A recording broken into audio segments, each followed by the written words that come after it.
The threat of an economic downturn is shaking up consumers and small business owners.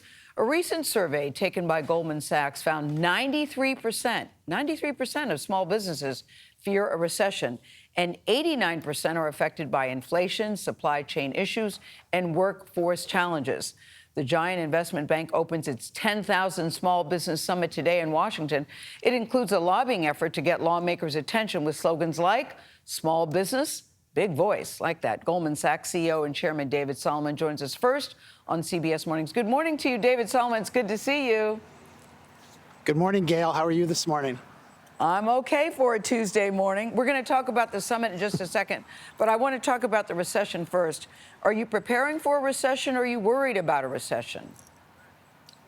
Well, as so many Americans are, Gayle, I'm concerned about the possibility of a recession. It's not clear. It's not baked in the cake that there's going to be a recession, but there's no question, given the inflation that we have in our economy, you're seeing a tightening of economic conditions, and there is certainly a chance that that can lead to recession. And so we're advising our clients to be cautious right now. It's a period of uncertainty. It's a difficult period for many, and we're saying that it's time to be cautious, but we're not sure. It's hard to predict whether or not there'll be a recession, and some of that will depend on some of the policy actions from here forward. But on your earnings call yesterday, did you say we're not going to do any hiring right now, that we're going to take some measures ourselves within Goldman Sachs? Well, what we said on our earnings call yesterday, Gayle, is that we're going to slow the pace of our hiring. We've actually grown the firm quite extensively over the last few years, and we still have programs in certain areas we're investing where we're going to continue to hire, but the pace of the hiring is going to slow. And so we commented on the fact that we're reviewing the pace of hiring and also thinking about certain areas where we may slow the pace of investment, given our concern about the potential for a slower economic environment. Hey, Mr. Solomon, it's Tony Dokoupil here.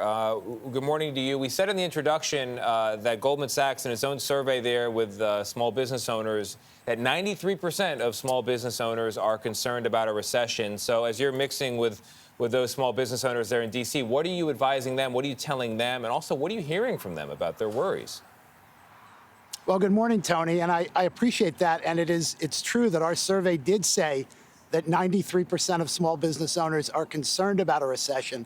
But the survey also said that over 61% of them are excited about the prospects of their business going forward. And I would just say, while people are concerned, this is a group of very entrepreneurially minded people who are really driving economic growth in America and are excited about the prospects that they have. And so one of the things I would say in my discussions with them is they believe in the resiliency of the American economy and they're optimistic, but they're concerned. Inflation is obviously concerning, and like everyone else in America right now, they're concerned and watching, but at the same time, really trying to focus on investing and growing their businesses.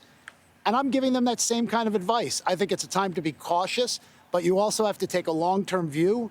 We will get through this, and it's important to take the long view and invest in your business and try to grow your business, even in challenging times, but maybe with a little bit more caution right now. David, it's Vlad. I want to switch gears for a moment and talk about the announcement by Goldman Sachs that the company will cover travel expenses for people who need an abortion. How and why did the company make that decision? Well, my number one priority is to really worry about the health and the well-being of our employees.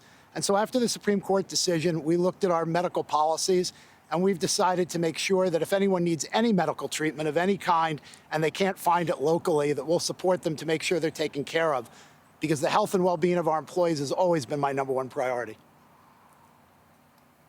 Hey, David, the Small Business Summit is meeting with hundreds of lawmakers this week. What is your message? What is your message to them?